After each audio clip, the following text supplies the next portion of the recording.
मेरे पिता के भाई थे। రాజశేఖర్ రెడ్డి గారు నా తండ్రి యొక్క సోదరుడు. उनका सिर्फ राजनीतिक रिश्ता नहीं था, वो एक दूसरे को भाई मानते थे। వాళ్ళిద్దరిది కేవలం రాజకీయ సంబంధం మాత్రమే కాదు, వాళ్ళిద్దరూ ఒక అన్నా తమ్ముళ్లాగా కలిసిమెలిసి ఉండేవాళ్ళు. और ये रिश्ता सालों पुराना रिश्ता है। ఈ సంబంధం చాలా సంవత్సరాల పురాతనమైన స్నేహం.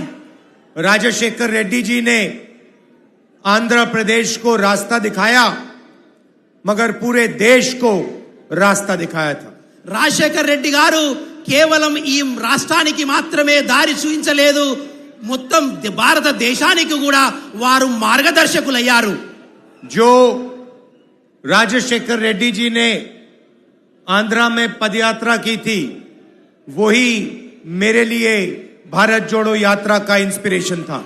ఏదైతే రాజశేఖర్ రెడ్డి గారు పాదయాత్ర చేశారో ఆ పాదయాత్రనే నా యొక్క భారత్ జోడో యాత్రకు కూడా స్ఫూర్తిదాయకమైనది.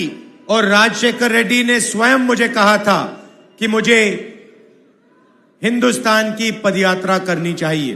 రాజశేఖర్ రెడ్డి గారే స్వయంగా నాతోని అన్నారు, నేను భారతదేశం మొత్తం కూడా పాదయాత్ర చేయాలని. तो जब मेरे पिता नहीं रहे, तब राजशेखर रेड्डी जी ने मेरी भी मेंटरिंग की थी। ఎప్పుడైతే నా తండ్రి గారు లేరో అప్పుడు రాజశేఖర్ రెడ్డి గారే నా యొక్క మెంటర్ గా నా యొక్క ఆలోచనలన్నీ పరిగణిస్తూ నన్ను చూసుకునేవారు. उन्होंने मुझे बताया था कि जब हम पदयात्रा में जाते हैं, जनता के बीच में जाते हैं, तो जनता की समस्याएं, जनता का दर्द, जनता के सपने समझे जा सकते हैं। రాజశేఖర్ రెడ్డి గారు చెప్పారు నాకు, ఎప్పుడైతే మన పాదయాత్ర చేస్తామో, ప్రజల్లోకి వెళ్తామో, వాళ్ళ సమస్యలు వాళ్ళ ఆలోచనలు మనం వినే అవకాశం ఉంటుందని నాకు చెప్పారు. पदयात्रा में दूसरों का दर्द अपने दर्द को मिटा देता है। పాదయాత్రలో మన యొక్క బాధ, మన యొక్క ఆవేదన, ప్రజలు పడే ఆవేదన చూసినప్పుడు అవన్నీ చెరిగిపోతాయి, మాసిపోతాయి. तो अगर मैंने हिंदुस्तान में भारत जोड़ो यात्रा की, नफरत के बाजार में मोहब्बत की दुकान खोली, तो ये इसमें राजशेखर रेड्डी जी की सोच थी। నేను భారతదేశంలో భారత్ జోడో యాత్ర ద్వారా విద్వేషపు వీధుల్లో ప్రేమ దుకాణాలు తెరిచానంటే అది రాజశేఖర్ రెడ్డి గారు కల్పించిన ఉత్సాహం, ఆయన ఆలోచన, ఆయన ప్రోద్బలం, ఆయన ప్రోత్సాహం. राजशेखर रेड्डी की जो पॉलिटिक्स थी, सोशल जस्टिस की पॉलिटिक्स, वेलफेयर की पॉलिटिक्स, जनता की पॉलिटिक्स, आज आंध्र प्रदेश में नहीं रही। రాజశేఖర్ రెడ్డి గారి రాజకీయం ఎప్పుడు పేదల కోసం రాజకీయం, సామాజిక న్యాయం కోసం రాజకీయం, ఏమి లేని వారి కోసం రాజకీయం. కానీ వారు ఆలోచించిన రాజకీయం ఈ రోజు ఈ రాష్ట్రంలో లేదు. आज आंध्र प्रदेश में बदले की राजनीति चल रही है। కానీ ఇప్పుడు మార్పులతో కూడినటువంటి రాజకీయం మాత్రమే నడుస్తుంది. राजशेखर रेड्डी दिल्ली में आंध्र की आवाज को रिप्रेजेंट करते थे। రాజశేఖర్ రెడ్డి గారు ఢిల్లీలో ఆంధ్రప్రదేశ్ యొక్క ఆలోచనలు, మీ యొక్క ఆలోచనలు అక్కడ ప్రతిధ్వనించేవారు. आज आंध्र प्रदेश को बीजेपी की बी टीम चलाती है। ఈ రోజు ఈ రాష్ట్రాన్ని బీజేపీ యొక్క బి టీం నడిపిస్తుంది. बीजेपी की बी टीम का मतलब B for Babu, J for Jagan, P for Pavan. BJP యొక్క బి టీం అంటే బాబు, జగన్, పవన్ అని అర్థం. बाबू, जगन, पवन, बीजेपी। బాబు, జగన్, పవన్, బీజేపీ. और इन तीनों का रिमोट कंट्रोल नरेंद्र मोदी के हाथ में है। వీళ్ళందరి యొక్క ఆలోచనల రిమోట్ కంట్రోల్ నరేంద్ర మోడీ గారి చేతిలో ఉంది. क्यों उनके हाथ में है वो आप जानते हो। ఎందుకు వారి చేతిలో ఉన్నదనే విషయం మీ అందరికీ బాగా తెలుసు. क्योंकि नरेंद्र मोदी जी के हाथ में सीबीआई, ईडी है, एजेंसियां हैं। ఎందుకంటే నరేంద్ర మోదీ గారి చేతిలో సిబిఐ ఉంది, ఈడీ ఉంది కాబట్టి వీళ్ళందరూ నరేంద్ర మోడీ గారి చెక్కు చేతల్లో ఉన్నారు. दुख की बात यह है कि जो आंध्र प्रदेश की आवाज दिल्ली में मिलनी चाहिए थी वो दब गई है. దుఃఖించవలసిన విషయం ఏంటంటే ఏదైతే ఆంధ్ర ప్రజల యొక్క ఆలోచనలు ఢిల్లీలో వినపడాలో అవి తొక్కబడ్డాయి, అవి మర్చిపోయబడ్డాయి. आप सोचिए, राजशेखर रेड्डी जी की आइडियोलॉजी, कांग्रेस की आइडियोलॉजी कभी भी बीजेपी के साथ नहीं खड़ी हो सकती थी. మీ అందరికీ తెలుసు రాజశేఖర్ రెడ్డి గారి సిద్ధాంతం, కాంగ్రెస్ పార్టీ సిద్ధాంతం ఎప్పుడు బీజేపీకి వ్యతిరేకంగా పోరాడుతూనే ఉంటుంది. मगर जगन रेड्डी जी बीजेपी के खिलाफ कुछ नहीं कह पा रहे हैं. కానీ జగన్మోహన్ రెడ్డి గారు బీజేపీకి వ్యతిరేకంగా ఒక్క మాట కూడా అనడం లేదు. और सच्चाई है कि अगर जगन रेड्डी जी कहना भी चाहें वो नहीं कह सकते हैं. కానీ సత్యం ఏమిటంటే ఒకవేళ జగన్మోహన్ రెడ్డి గారు ఏమైనా అనాలనుకున్నా కూడా బీజేపీని ఒక్క మాట కూడా అనరు. क्योंकि भ्रष्टाचार के केस उन पर हैं. ఎందుకంటే చాలా అవినీతి ఆరోపణలు వారి మీద ఉన్నాయి. यही हालत चंद्रबाबू नायडू जी की है. ఇదే అలవాటు చంద్రబాబు నాయుడు గారికి కూడా ఉంది. आपकी आवाज दिल्ली में क्यों रिप्रेजेंट होनी चाहिए? మీ యొక్క ఆలోచనలు, మీ యొక్క విషయాలు ఢిల్లీలో ఎందుకు వినబడాలంటే क्योंकि हिंदुस्तान की सरकार ने आंध्र प्रदेश के हर बच्चे को, हर बुजुर्ग को वायदा किया था. ఎందుకంటే ఢిల్లీ ప్రభుత్వం ఆంధ్రప్రదేశ్ లో ఉన్నటువంటి ప్రతి పౌరులకు, ప్రతి పిల్లలకు, ప్రతి వారికి ఒక వాగ్దానము చేసింది. जब आंध्र प्रदेश का बाइफर्केशन हुआ तो आंध्र प्रदेश की जनता को हिंदुस्तान की सरकार ने वायदे किए. ఎప్పుడైతే ఆంధ్రప్రదేశ్ విభజించబడిందో ఢిల్లీ యొక్క ప్రభుత్వం ఆంధ్రప్రదేశ్ ప్రభుత్వానికి, ప్రజలకు వాగ్దానాలు చేసింది. और वो वायदे आज तक नहीं पूरे हुए हैं. ఆ వాగ్దానాలు ఈ రోజు వరకు నెరవేరలేదు. क्या आपको स्पेशल स्टेटस मिला? మీకు ప్రత్యేక హోదా లభించిందా? क्या आपको पोलावरम प्रोजेक्ट मिला? మీకు పోలవరం ప్రాజెక్టు లభించిందా? कडप्पा स्टील प्लांट मिला? కడప స్టీల్ ప్లాంట్ లభించిందా? इसका कारण है कि आपकी जो सरकार है वो बीजेपी के सामने सिर झुका देती है. ఎందుకు దక్కలేదంటే ఏదైతే ఈ రాష్ట్రంలో ప్రభుత్వం ఉందో అది బీజేపీ ముందు తల వంచుకొని నిలబడింది. वो बोल ही नहीं सकते हैं వాళ్ళు చెప్పలేకపోతారు. क्योंकि भ्रष्टाचार के जाल में वो फंसे हुए हैं. ఎందుకంటే అవినీతి కుంపంలో వాళ్ళు మునిగిపోయి ఉన్నారు. अगर हमारी सरकार 2014 में आती, हम ये वायदे 2 दिन के अंदर पूरे करके दिखा देते. గడిచిన ప్రభుత్వంలో ఒకవేళ కాంగ్రెస్ ప్రభుత్వం ఏర్పడి ఉంటే ఇటున్నటువంటి అన్ని యొక్క ఆలోచనలు, మీకు ఇచ్చిన వాగ్దానాలు కాంగ్రెస్ ప్రభుత్వం పూర్తి చేస్తుంది. और मैं आपको कहना चाहता हूं 2024 में हमारी सरकार आ रही है और जैसे ही आएगी हमारा काम जो आंध्र प्रदेश को वायदा किया गया था उसको पूरा करना का होगा. 2024లో కాంగ్రెస్ ప్రభుత్వం ఏర్పడగానే ఏదైతే కేంద్ర ప్రభుత్వం ఆంధ్ర ప్రజలకు వాగ్దానం చేసిందో ఆ వాగ్దానాలన్నీ మేము నెరవేర్చి తీరుతాము. आपको 10 साल का स्पेशल स्टेटस मिलेगा. 10 సంవత్సరాల మీకు ప్రత్యేక హోదా లభిస్తుంది. पोलावरम प्रोजेक्ट मिलेगा. పోలవరం ప్రాజెక్టును కూడా మేము చేసి తీరుతాము. कडप्पा स्टील प्लांट मिलेगा. కడప స్టీల్ ప్లాంట్ ను కూడా మీకోసం చేయిస్తాము. 100% गारंटी हम आपको दे रहे हैं. ప్రతి ఒక్క వాగ్దానాన్ని మీకు నెరవేర్చి తీరుతాము.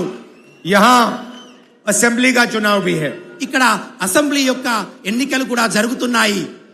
और हमने असेंबली के चुनाव में वायदे किए हैं. అసెంబ్లీ ఎన్నికల్లో కూడా మేము కొన్ని వాగ్దానాలు చేశాము.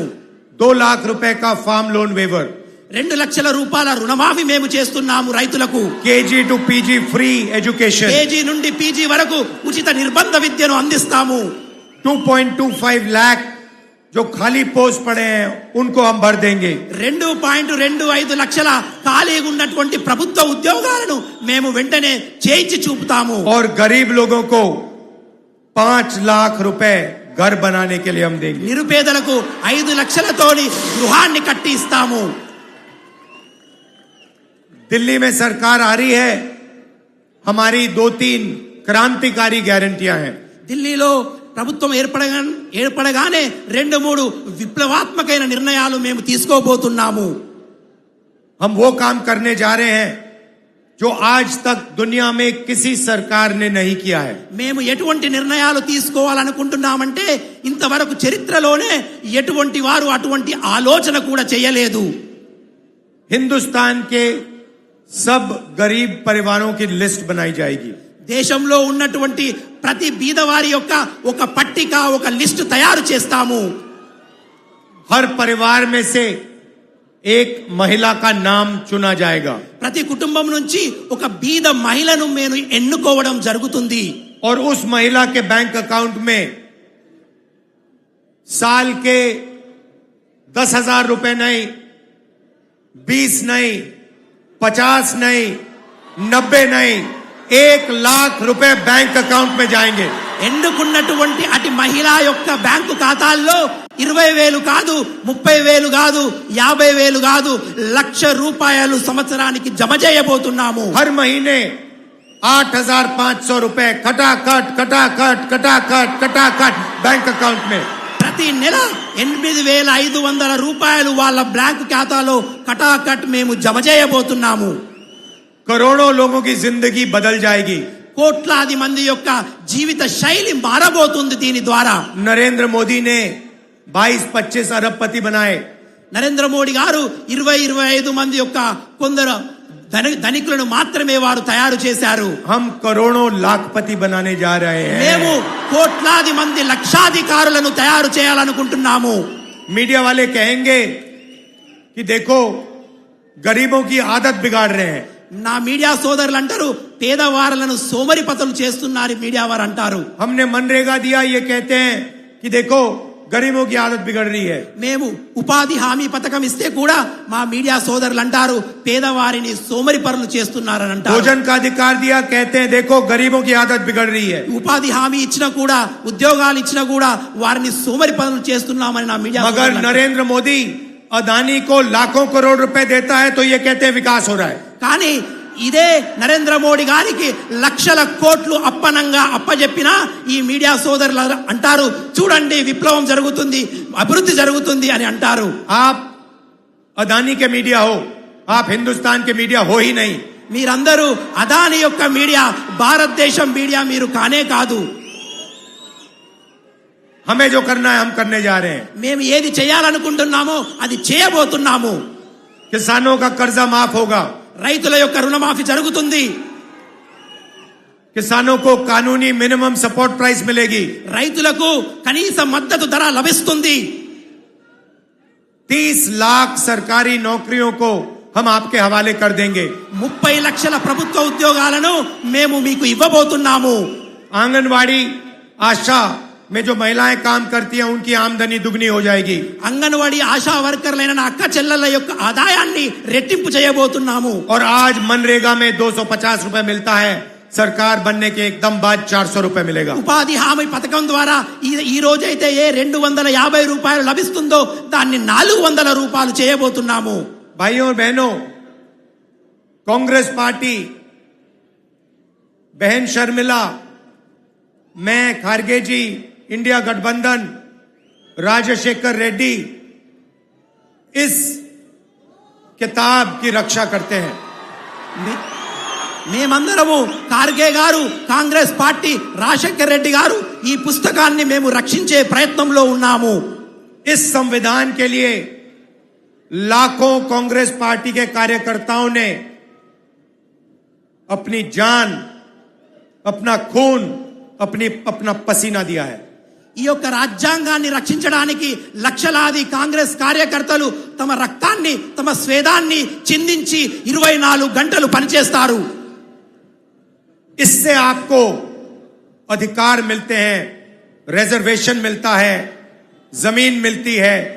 जो भी आपको आज तक मिला है वो इस संविधान से मिला है। ఈ రాజ్యాంగం ద్వారానే మీకు హక్కులు లభిస్తాయి, మీ భూములు లభిస్తాయి, మీకు ఉద్యోగాలు లభిస్తాయి. ఈ రోజు వరకు కూడా భారతదేశంలో ఏదైనా లభిస్తుందంటే అది కేవలం ఈ రాజ్యాంగం ద్వారా మాత్రమే. आंध्रा को स्पेशल स्टेटस मिलेगा तो ये किताब आंध्रा को स्पेशल स्टेटस दिलवाएगी। ఆంధ్రప్రదేశ్ కి ప్రత్యేక హోదా కూడా ఈ రాజ్యాంగం ద్వారా మాత్రమే లభిస్తుంది. पोलावरम प्रोजेक्ट ये किताब दिलवाएगी। పోలవరం ప్రాజెక్ట్ కూడా ఈ రాజ్యాంగమే ఇస్తుంది. और नरेंद्र मोदी इस किताब को फाड़ कर फेंकना चाहते हैं। కానీ నరేంద్ర మోడీ గారు ఈ రాజ్యాంగాన్ని నాశనం చేయాలనుకుంటున్నారు. वो चाहते हैं कि ये किताब फेंक दी जाए और जो भी उनके मन में आए वो कर पाए। నరేంద్ర మోడీ గారు అనుకుంటారు ఈ రాజ్యాంగాన్ని తొలగించి వాళ్ళ మనసులో ఏమి వస్తే ఈ భారత ప్రజలతో అది చెయ్యాలని అనుకుంటున్నారు వారు. मगर ये हिंदुस्तान की आवाज है, हिंदुस्तान की भावना, आशाएं हैं, ये हिंदुस्तान का भविष्य है। కానీ భారత రాజ్యాంగం భారతీయుల యొక్క ఆలోచన, భారతీయుల యొక్క భవిష్యత్తు. अगर पिछड़े वर्ग को, दलितों को, आदिवासियों को, माइनॉरिटी को, गरीब जनरल कास्ट को कुछ मिला है तो इस किताब ने दिया है।